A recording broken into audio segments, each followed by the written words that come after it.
அப்துல் கலாமின் 84வது பிறந்த நாளை முன்னிட்டு தமிழக அரசு சார்பில் இளைஞர் எழுச்சி தின பேரணியில் ஏராளமான பள்ளி மாணவர்களும் கல்லூரி மாணவர்களும் கலந்து கொண்டனர். இதுகுறித்து செய்தியாளர் கவிக்குயில் சரோஜினி அளித்த தகவல்களை இப்பொழுது பார்க்கலாம். மறைந்த முன்னாள் குடியரசுத் தலைவர் பாரத ரத்னா APJ அப்துல் கலாம் அவர்களின் 84வது பிறந்த தினம் இளைஞர் எழுச்சி தினமாக இன்று கொண்டாடப்படுகின்றது. இதனையொட்டி பல்வேறு நிகழ்வுகளுக்கும் ஏற்பாடுகள் செய்யப்பட்டிருக்கின்றன. தமிழக அரசின் சார்பில் பள்ளி மற்றும் கல்லூரி மாணவர்கள் பங்கேற்ற ஒரு பேரணி சென்னை மெரினா கடற்கரையில் இன்று நடைபெற்றது.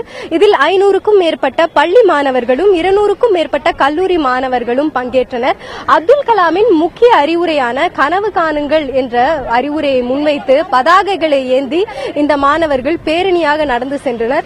அது மட்டுமின்றி மின்சாரத்தினை சேமிக்க வேண்டும், சுற்றுச்சூழலை பாதுகாக்க வேண்டும், இயற்கை வளங்களை பாதுகாக்க வேண்டும் என்ற பிற அறிவுரைகளையும் இவர்கள் இந்த பேரணியில் முன்வைத்தனர்.